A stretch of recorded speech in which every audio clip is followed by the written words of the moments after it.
नमस्कार। वक्त हुआ है मसला का और मैं हूं आपके साथ गौरव राजेंद्र। हरियाणा के मुख्यमंत्री नायब सिंह सैनी की अध्यक्षता में बैठक हुई। बता दें कि यह बैठक हरियाणा सिविल सचिवालय में हुई है और आपको बताएं कि हरियाणा के मुख्यमंत्री नायब सैनी ने कहा कि पानीपत में टेक्सटाइल इंडस्ट्री के लोगों की तरफ से जो है दिए गए सुझाव बजट पर चर्चा के दौरान दिए थे और इन सुझावों को मानते हुए हरियाणा आत्मनिर्भर टेक्सटाइल पॉलिसी को 18 दिसंबर 2026 तक बढ़ा दिया गया है। यह फैसला कैबिनेट में किया गया है।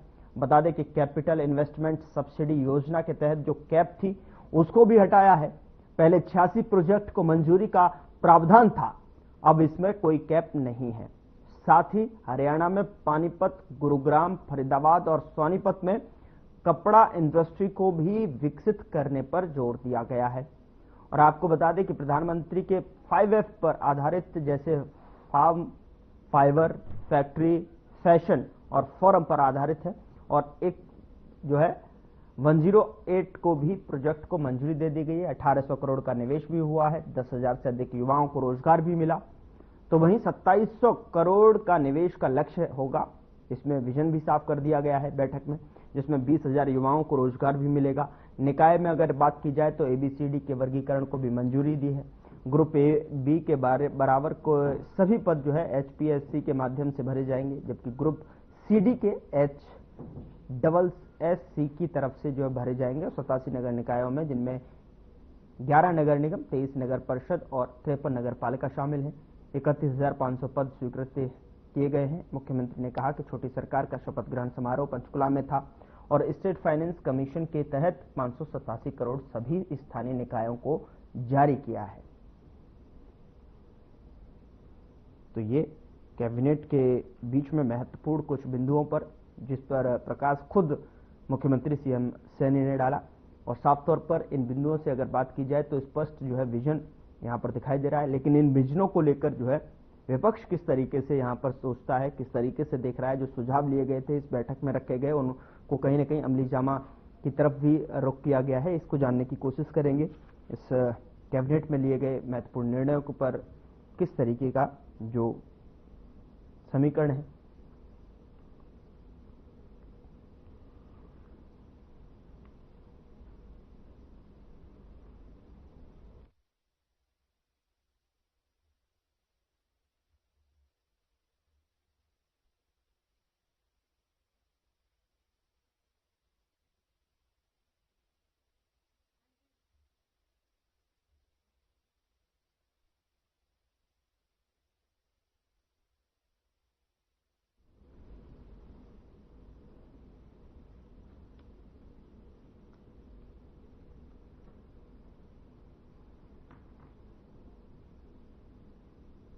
कपड़ा उद्योगों को बढ़ाने पर भी यहां पर प्रयास और 1800 करोड़ का निवेश किया गया है। ऐसे में जो है आज की हरियाणा की जो है चंडीगढ़ में हुई ये कैबिनेट की बैठक में कुछ महत्वपूर्ण फैसले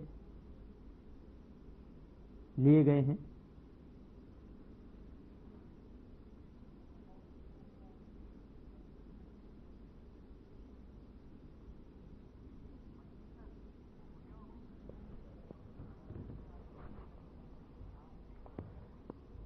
चलिए मसला में चर्चा की शुरुआत करते हैं। उससे पहले जो है अपने मेहमानों का तारफ करा देता हूं मैं आपके साथ में। जो हमारे साथ रामराजी शर्मा जी जुड़ रहे हैं ऑनलाइन पर, प्रवक्ता BJP की तरफ से। कमल हांडा जी हैं, प्रवक्ता कांग्रेस की तरफ से हमारे साथ जुड़ रही हैं। मैम बहुत स्वागत है सर आपका भी और मैम आपका भी। और अबिता दुजा भी है, प्रवक्ता आम आदमी पार्टी की तरफ से जुड़ रही हैं। बहुत स्वागत है मैम आपका भी।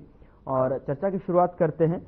रामराजी शर्मा जी, मैं आपके पास आना चाहूंगा और आज की कैबिनेट की बैठक जो चंडीगढ़ में हुई है उसको लेकर क्या कुछ आप कहना चाहेंगे? जिस तरीके से इसमें महत्वपूर्ण फैसले लिए गए हैं उस पर अमली जामा कहीं ना कहीं आगे के आने वाले स्पष्ट तौर पर प्रदेश के विजन को स्पष्ट करता है। मूवमेंट बंद हो गई ना 2-2.5 महीने मेरी। Sharma ji, Ramraji Sharma ji. Walking and moving. देखो, मैं आपको बताना चाहूंगा, जिस तरह से हमारे मुख्यमंत्री जी काम कर रहे हैं और जिस तरह से माननीय प्रधानमंत्री जी काम कर रहे हैं, तो उनकी नीतियां जन जन को भा रही हैं।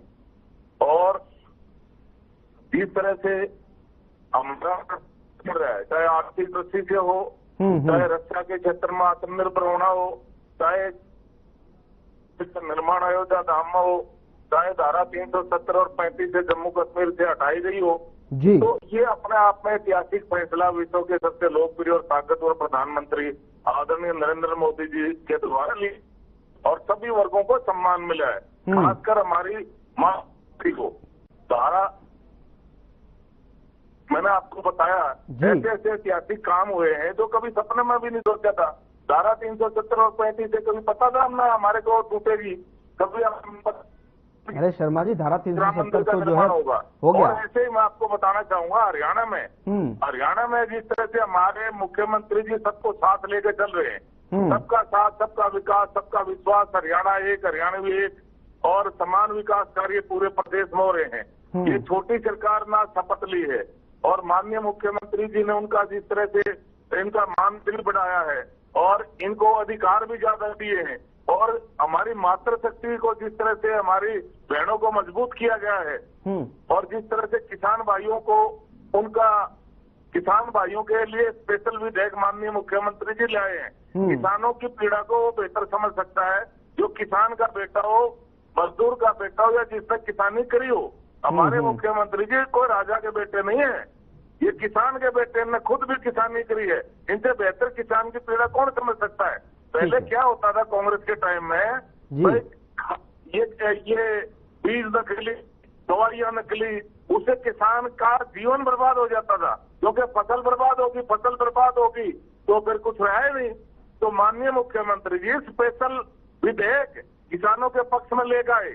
600 गुना पेनल्टी लगेगी अब और 3 साल तक की सजा होगी अगर कोई नकली कीटनाशक दवाइयां बेचेगा और नकली क्या नाम है बीज बेचेगा तो उसकी अब खैर नहीं, क्योंकि किसान का बेटा आज इस हमारे प्रदेश का मुखिया है और जिस तरह से उन्होंने खेत में काम किया है, उन्होंने कटाई भी करी है, गेहूं की कटाई। तो माननीय मुख्यमंत्री जी सभी वर्गों को साथ लेके चल रहे हैं। अभी बहनों को जो सौगात दी है, बहनों को जो हमारे माननीय पहले प्रधानमंत्री जी ने दिया, 3 तलाक खत्म किए, मुस्लिम बहनों के लिए बड़ा राहत की खबर थी और 33% आरक्षण दिया, बीमा सखी योजना हम लेकर आए, उसे आप लाडो लक्ष्मी योजना लेकर आए, 2100 रुपए और सिलेंडर।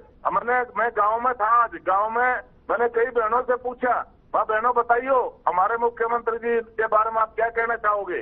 वो बोली भाई ऐसा भाई परमात्मा सबको दे और बड़ा भाई हमारा आदरणीय हमारे प्रधान सेवक जी हमारे देश के मोदी जी ने मौज कर दी भाई। पहले तो भाई नायब भाई हमारी कोथली लेकर आया और अब सिलेंडर पहुंचा दिया हमारा मुख्यमंत्री हमारा भाई और 2100 रुपया भी भेज रहा है। भाई ईसा भाई परमात्मा सब ने दे और हम तो उनके उज्जवल भविष्य, उत्तम स्वास्थ्य और दीर्घ आयु की कामना करते हैं और रानी झांसी की तरह, लक्ष्मी बाई की तरह हम अपने भाई के साथ खड़े हैं। तो ये है हमारे मुख्यमंत्री नायब सैनी जी और जिस तरह से उन्होंने हमारी बहनों ने साथ दिया, आधी आबादी हमारी बहनों की है और छोटी सरकार में इनका कांग्रेस का तो गोंडा भी नहीं फूटा, कांग्रेस का एक भी सीट नहीं आई। ये कांग्रेस तो हमारे आज मैं दूसरे टीवी पे चैनल पे था तो टीवी डिबेट पे हमारे संगठन के मुखिया की स्टेटमेंट थी, आदरणीय मोहनलाल बड़ौली जी हमारे प्रदेश अध्यक्ष जी, उन्होंने भी कहा था कांग्रेस पार्टी तो खत्म हो चुकी है। तो अब निकाय चुनाव में देख लिए और माननीय मुख्यमंत्री जी की प्रसिद्धि, उनका व्यवहार, उनका प्रोफाइल, उनका व्यक्तित्व जन जन को भर है, उनकी प्रसिद्धि और ज्यादा फैल रही है और जनता का आशीर्वाद उनके साथ में बना हुआ है। कमल जी मैं आपके पास आना चाहूंगा। ठीक है रामराज शर्मा जी मैं आपके पास आऊंगा दूसरे सवाल के साथ में, लेकिन जो है चलिए डिबेट को आगे बढ़ाते हैं, कमल जी के पास चलते हैं। कमल जी क्या कहना चाहेंगे, जिस तरीके से आज आपने देखा कि किस तरीके से कैबिनेट की बैठक होती है, उसमें जो है कई बिंदुवार तरीके से जो है कुछ फैसले लिए गए महत्वपूर्ण तरीके से और कहीं ना कहीं ये कहा जा रहा है कि ये रोड मैप को जो है दर्शाता है, विजन को दर्शाता है। जिस तरीके से चाहे मैं निकाय चुनाव की अगर मैं बात करूं, निकाय चुनाव में स्टेट निकायों को स्टेट फाइनेंस कमीशन के तहत विकास कार्यों के लिए 587 करोड़ रुपए की राशि की जारी की जाना कैसे देख रही हैं आप, जो है किस तरीके से देख रहे हैं, चूंकि रामराज शर्मा जी कह रहे हैं। देखिए गौरव जी, पहले तो बात तो आपका नमस्कार, अभिता बहन को नमस्कार, आपका चैनल देखने वालों को भी मेरा सादर नमस्कार। दिलों में आग लबों पर गुलाब रखते हैं, दिलों में आग लबों पर गुलाब रखते हैं। ये भाजपा अपने चेहरों पर दोहरी तिहरी पता नहीं ना जाने कितने नकाब रखते हैं। हमें चिराग समझकर बुझा ना पाओगे, हम अपने घर में कई आफताब रखते हैं। ये कहते हैं कांग्रेस खत्म होगी। किस मूर्ख आदमी ने, किस मूर्ख आदमी ने इस मूढ़मती और मूर्ख प्रवक्ता को बताया कि कांग्रेस खत्म हो गई है? अंधेरा सोचता है कि उसने उजाले को निगल गया, लेकिन रात के बाद सुबह जरूर होती है, इसको पता होना चाहिए। कैबिनेट में जो मीटिंग हुई, जो बैठकें हुई, जो आप बता रहे हैं अमाउंट इतना आवंटित किया गया, अभी तो एलोकेट किया है। जब देंगे काम होगा तब पता चलेगा। पहली बात तो ये। दूसरी बात, किसानों के बेटे, अरे इनको पता नहीं कि वो तो खट्टर साहब की गाड़ी चलाते थे। इस प्रवक्ता को ये नहीं पता, उनके कंप्यूटर के काम करते थे नायब सिंह सैनी। पूछना जरा, इसको इतनी भी अक्ल नहीं है कि भाई इसको पता हो। इसको मतलब इतना बेवकूफ है ये प्रवक्ता, इसको कुछ नहीं पता चलता। रटे हुए डायलॉग को जैसे रिकॉर्ड पर सुई रखी होती है ना, वैसे ही लगातार बोलते चला जाता है। यशस्वी प्रधानमंत्री, युवा हृदय सम्राट, फलाना ढिमकाना, अपनी तरफ से बनाते जाओ, झूठ बोलते जाओ। तुम्हें क्या लगता है जनता बेवकूफ बैठी है क्या? और क्या धोखे से जीते हो तुम लोग? ये भी बात बता दूं मैं। दूसरी बात, मुस्लिम बहनों के 3 तलाक की तो बड़ी बात करते हो, लेकिन 80-20 की बात कौन करता है? तुम्हारी पार्टी करती है ना। हिंदू मुस्लिम कौन करता है? कौन मॉब लिंचिंग कराता है? ये बताओ। दलितों को किसने मारा? अभी सोनीपत में एक गौरव जी, एक दलित लड़के को सोनीपत में अर्धनग्न करके जातिवादी गालियां देकर उसको मतलब अधमरा कर दिया मार के। ये भाजपाइयों के सिवा कौन कर सकता है ये? दूसरी बात, ये किसानों की बात कहते हैं। 2100 का एमएसपी रेट है उसका गेहूं का, लेकिन 1800 से ऊपर नहीं जा रहा है वो पर क्विंटल। ठीक है। जीरी भी नायब सिंह सैनी ने 8 अक्टूबर को कहा था 3100 से कम में नहीं बिकेगी, और बिकी कितने में? 1700-1800 में। हार के किसानों को बेचनी पड़ी, क्योंकि नमी का बहाना बनाकर कभी 36% नमी है सेम ढेरी को, कभी 26% नमी है, कभी 17% नमी है, कभी 20% नमी के आधार पर खरीदा नहीं। हार के बेचारों को 1700-1800 में अपनी जीरी बेचनी पड़ी।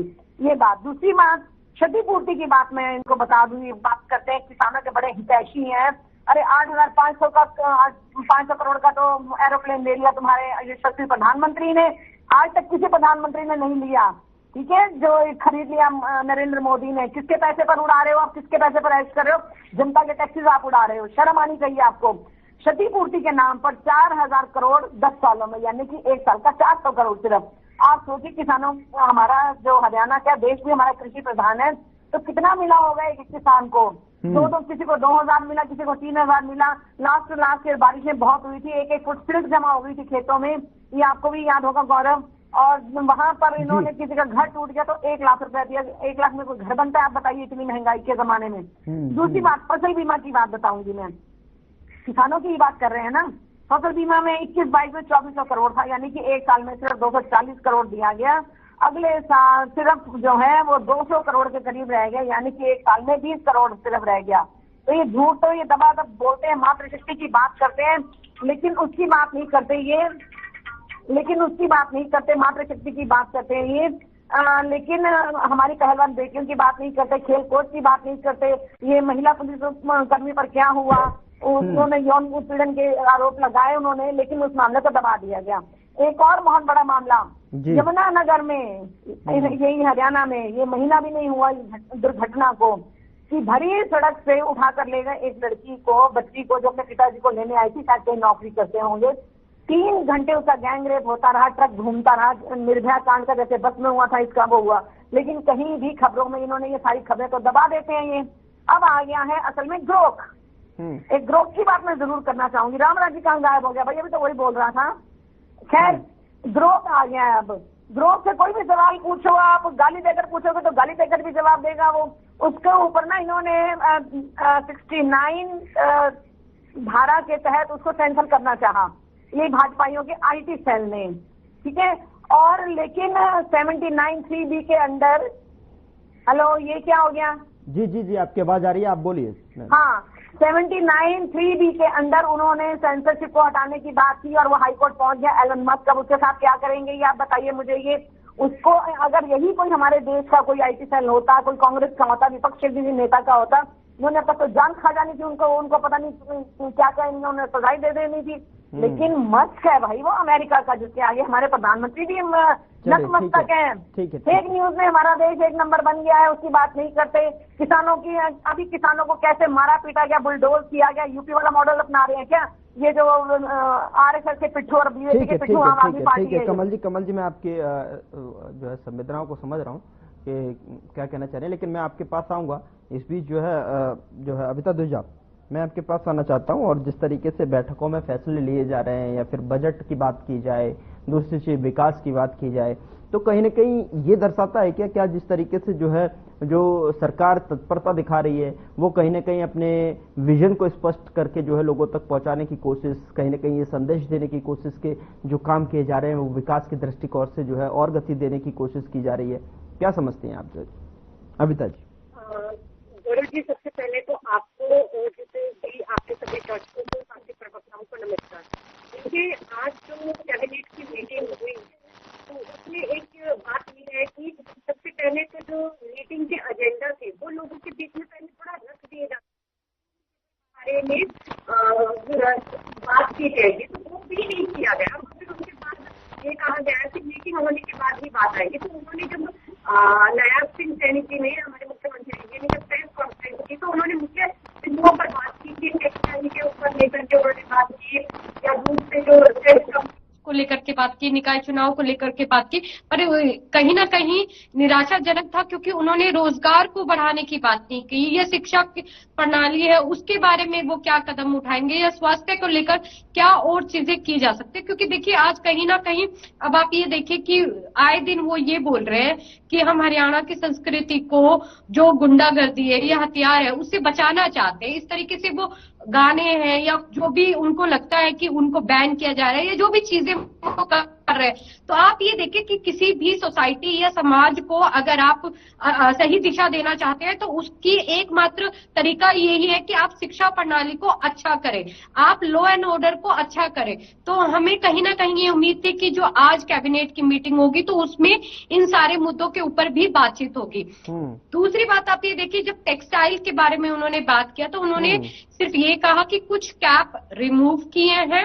उन सुझावों को थोड़ा उन्होंने एक्सप्लेन नहीं किया, ना एलोबरेट किया कि क्या बात उन्होंने मानी है। और उन्होंने ये भी कहा कि जिस तरीके से नरेंद्र मोदी जी ने जो टेक्सटाइल को लेकर के सपना उनका था, वो ही काम, उसी दिशा में वो काम करेंगे। उन्होंने ये जिक्र भी किया कि टेक्सटाइल पार्क बनेंगे। अरे 10 साल हो गए, 10 साल से टेक्सटाइल के बारे में नरेंद्र मोदी जी ने हर राज्य में ये कहा है कि ऐसे टेक्सटाइल पार्क बनेंगे, या जो कौशल युवाओं को कौशल किया जाएगा, उनको टेक्सटाइल का काम सिखाया जाएगा, उसके तरीके से रोजगार दिए जाएंगे।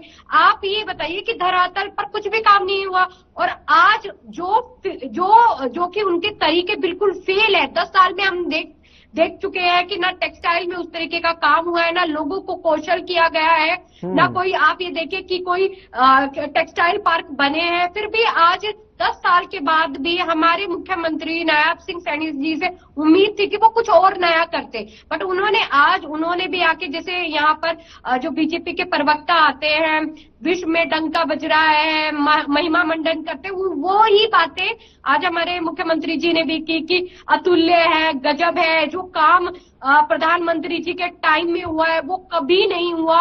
और आप ये देखिए कि दुनिया में भारत देश का नाम है, इतना नाम है कि हमारे नागरिकों को, महिलाओं को, बच्चों को बेड़ियों में भेजा जाता है, अपमानित किया जाता है। ये आज हमारे देश की व्यवस्था है, और ये हमारे जो राजनीति में बैठे लोग हैं उनकी सोच है। आप ये देखिए कि आज पूरी दुनिया के अंदर फांसीवाद चला हुआ है, फासिज्म है, तो उसमें सब लोग अपनी कंट्री से बाहर निकाल रहे हैं। तो हम बाहर विदेश में अपने बच्चों को भेजे, ये कहीं पर भी सही नहीं होगा। रोजगार के लिए सही तरीका यही है कि हमें अपने युवाओं को खुद रोजगार देना होगा, उनको शिक्षित करना होगा। आज जो हमारी युवा, देखिए दुनिया में सबसे युवा कंट्री अगर कोई है तो वो भारत है। और आज ये देखिए कि उसकी जो आबादी है, आज आपने उसको नकारा बना दिया, उसको की राह पर ले गए। और आज इस तरीके से कमल जी मैं आपके हालात है कि जो युवा है, जो आज जो आज मजबूत भारत के लिए एक शिला होना चाहिए था, वो आज कहीं ना कहीं बर्डन है। ठीक है कमल जी, मैं आपके पास लौट रहा हूँ। इस बीच जो है मेरे साथ जो है सुनील फोगाट जी, मुझे बताया जा रहा है, जुड़ गए, और मैं उनके पास चलता हूँ। चूंकि रामराज शर्मा जी कुछ देर के लिए हमारे पास आए थे, उन्होंने बताया था और उनकी टिप्पणी पर आपने जवाब भी दे दिया। लेकिन मैं अभी आऊंगा आपके पास। सुनील जी से एक जो है मैं कॉमेंट चाहूंगा। सुनील जी, आज की कैबिनेट की बैठक में जो मंजूरी दिए गए हैं, कुछ चीजें महत्वपूर्ण देखने को मिल रही हैं, चाहे वो कपड़ा इंडस्ट्री को लेकर हो, चाहे वो जो है तमाम तरीके से, अगर जो दुग्ध को लेकर भी, यहाँ पर इंडस्ट्री को लेकर भी तमाम तरीके की आज जो है प्रेस कॉन्फ्रेंस मैंने देखी। क्या कहना चाहेंगे आज जो है इस मामले पर? देखिए गौरव, जिस प्रकार से आज माननीय मुख्यमंत्री जी ने प्रदेश की जनता को जो तोहफे दिए हैं, चाहे वो टेक्सटाइल इंडस्ट्री के बारे में हो, देखिए अब विपक्ष के साथियों में तो क्या समस्या है ना कि आज आप देखिए कितना भव्य और दिव्य और एक नव्य कार्यक्रम था जो पंचकुला के अंदर माननीय मुख्यमंत्री जी की उपस्थिति में सभी पार्षदों ने और चुने गए नए चेयरमैनों ने, चाहे वो भारतीय जनता पार्टी के थे, चाहे निर्दलीय के थे, कांग्रेस इनेलो का या और आम आदमी पार्टी का तो कुछ नाम कोई नाम लेवा है नहीं अभी इस प्रदेश में, चाहे वो निर्दलीय थे या किसी और पार्टी के थे, सभी को बुला करके वहां किस प्रकार से कितना बड़ा एक उनके मान सम्मान को, चुने हुए जनप्रतिनिधियों के मान सम्मान को बढ़ाने का काम हमारी सरकार ने किया है। और इसमें कोई सरकार का कुछ नहीं होता। अभी विपक्ष के साथी ये भी कह सकते हैं कि इवेंट सरकार ने मजबूरी में करवाया, क्यों? अरे भाई, वो माननीय मुख्यमंत्री जी हरियाणा की 2,80,00,000 जनता के मुख्यमंत्री है और भारतीय जनता पार्टी का मूल मंत्र है सबका साथ, सबका विकास, सबका विश्वास। उसी के तहत जो हमारी, चाहे आप देखिए कांग्रेस के साथियों को ज्यादा दिक्कत रहती है, हमारी बहन है बबीता फोगाट, उन्होंने जो मुद्दे उठाए थे उनके मान सम्मान के लिए जिस प्रकार से आज माननीय मुख्यमंत्री जी ने घोषणा की है कि उनके विवेक पे छोड़ दिया, क्योंकि वो एक विधायक हैं, तो उनके विवेक पे छोड़ दिया कि वो किस तरह की सुविधाएं जो सरकार 3 कैटेगरी में इस स्तर के खिलाड़ियों को देती है, वो उनके ऊपर छोड़ दिया कि वो जो सुविधाएं लेना चाहेंगी वो ले सकती हैं। या टेक्सटाइल पार्क के बारे में बात करी हो, तो अब आप देखिए इन लोगों को अगर नकारात्मकता देखनी है तो ये देखें, इनको नकारात्मकता मुबारक है और उसी का रिजल्ट है कि आज ये लोग कहीं नहीं दिखते। आप देखिए कि कितने आज एक सुंदर नजारा था पंचकुला के अंदर, नजारा था वो जब हमारे प्रदेश के सारे पार्षद चेयरमैन वहाँ पे शपथ ले रहे थे। समय की थोड़ी पाबंदी है, इस वजह से मुझे यहाँ रुकना पड़ रहा है। छोटे छोटे मैं कॉमेंट की तरफ बढ़ रहा हूँ। कमल जी, क्या कहना चाहेंगे आप? मैं कहूंगी 5 सेकंड में आप कंप्लीट कीजिए। 10 नजर आए, इनको विपक्ष नजर ही नहीं आता। इसकी मैं क्या मिसाल दूं मैं, फोगाट साथी की हद ही कर दी इन्होंने बोलने में। और ये कहते कि कांग्रेस का कोई नाम लेवा नहीं था। मत भूलें कि आपका भी कोई नाम लेवा नहीं था जब 1 या 2 सीटें आती थी। इनेलो के साथ मिलकर आप वो करते थे घपलेबाजी। फुग्गा साहब नजर आते उससे पहले कितने बात करने दो, पीछे मत बोलो, बीच में मत बोलो, पीछे मत बोलो, आगे सुनो। इलेक्शन के बारे में आपके बारे में कुछ बताने के लिए है, बात कर रहे हो? अरे कुछ बताने के लिए है तो बताइए ना। यहाँ बैठ के नकारात्मकता क्यों फैलाते हो? आप बताइए, अपने बारे में बताइए। भ्रम आप फैलाते हैं, ये भी बता दूं। अरे आप अपने संगठन के बारे में कुछ बताइए ना, आपके संगठन ने क्या काम किया है, खर्च करते हैं प्रचार के बारे में बताइए कुछ। 1 मिनट, तोहफा दिया ये कहते हैं, कौन सा तोहफा दिया? ये अपने लोगों को दिया, अपने चाटुकारों को दिया कि भैया लो तुम इसमें करो, ऐश करो। अभी 1400 करोड़ का घपला एक और निकल कर आया है, जिसमें मैक्सिमम घपला आपका वहां पर हुआ है गुड़गांव में और वहां पर फरीदाबाद में, जिसमें कि ये हुआ है कि कोई बिल नहीं दिया, कोई सबूत नहीं दिया, 1400 करोड़ एडवांस लिए लेकिन काम कहीं नहीं हुआ, उसका कोई प्रूफ नहीं है। 1400 करोड़ के मैं घटते कंप्लीट कीजिए मैम प्लीज। और प्रदेश पर कितना कर्ज है? 1 मिनट गौरव जी, 5 सेकंड दीजिएगा। कपड़ों पर भी टेक्सटाइल मिल की बात करते हैं, 12% तो आपने कपड़ों पर भी टैक्स लगा दिया। कोई चीज छोड़ी है आपने? एक भी चीज, बच्चों का दूध नहीं छोड़ा, रोटी नहीं छोड़ी, किताबें नहीं छोड़ी, कॉपी पेंसिल रबड़ तक नहीं है आपने छोड़े, जिस तरह आपने GST नहीं लगाया। शर्म आनी चाहिए। और 10 किलोमीटर की दूरी पर स्कूलों की बात, वो तो बड़ी, मुझे तो लगता है खिलखिलाकर हंसना चाहिए। इतना बड़ा मजाक, इतना आप बेहतरीन मजाक कर लेते हैं, जिन्होंने 5 बार स्कूल बंद कर दिया। आ रहा हूँ अमिता जी, 5 सेकंड में final comment. Sunil ji, final comment. Gaurav ji, क्या ये कमल जी को आप पहले चुप करवाइए। नहीं, आप बोलिए, आप कंप्लीट कीजिए सर, आप कंप्लीट कीजिए, समय थोड़ा सा। आप गौरव जी, आप ये देखिए कि जिस प्रकार से ये नकारात्मक माहौल बना करके बैठे हैं, हमारी सरकार ने 22,000 से ज्यादा परिवारों को 850 करोड़ रुपए की आर्थिक सहायता दी है इन 10 सालों में। दीनदयाल उपाध्याय अंत्योदय परिवार सुरक्षा योजना के तहत जिस परिवार में कोई वैध चला जाता है, उसका कमाने वाला नहीं रहता है, 2 लाख से लेकर के 5 लाख रुपए तक की आर्थिक सहायता हमारी सरकार देती है। 850 करोड़ रुपए खर्च कर दिया हमारी सरकार ने इस सुविधा के लिए। श्रमिकों को 1 लाख कन्यादान राशि हमारी सरकार देती है। चाहे 264 करोड़ 265 करोड़ रुपए श्रमिकों को जब ग्रेड 4 लगा था वो घर बैठ गए थे, उनके पास आय का साधन नहीं बचा था। हमारी सरकार ने आज कैबिनेट की बात थी, मीटिंग के बारे में, बैठक के बारे में चर्चा होनी चाहिए थी और यही भाजपा के प्रवक्ता से उम्मीद थी कि वो इसके बारे में आज बताए कि क्या फैसले लिए गए हैं जनता के लिए। यहाँ पर नकारात्मक लोग हैं, नकारे हुए लोग हैं, हारे हुए लोग हैं, बिगड़े हुए लोग हैं, उससे लड़ते हुए लोग हैं, इनको एक एक कर जो समय भी सीमित है। ठीक है, माफी के साथ मुझे रोकना पड़ रहा है, समय इजाजत नहीं दे रहा इससे ज्यादा आगे बढ़ने के लिए। बहुत बहुत शुक्रिया सुनील जी जुड़ने के लिए, कमल हांडा जी, अभिता दूजा जी चर्चा में शामिल होने के लिए बहुत बहुत शुक्रिया। लेकिन जिस तरीके से कैबिनेट की जो बैठक हुई उसमें से कुछ जो महत्वपूर्ण बिंदुओं पर जहां चर्चा की गई, फैसला या सामने आया, उसको धरातल पर किस तरीके से उभरती हुई सरकार दिखाई देगी वो देखने वाली बात होगी। फिलहाल इस मसला में इतना ही। नमस्कार।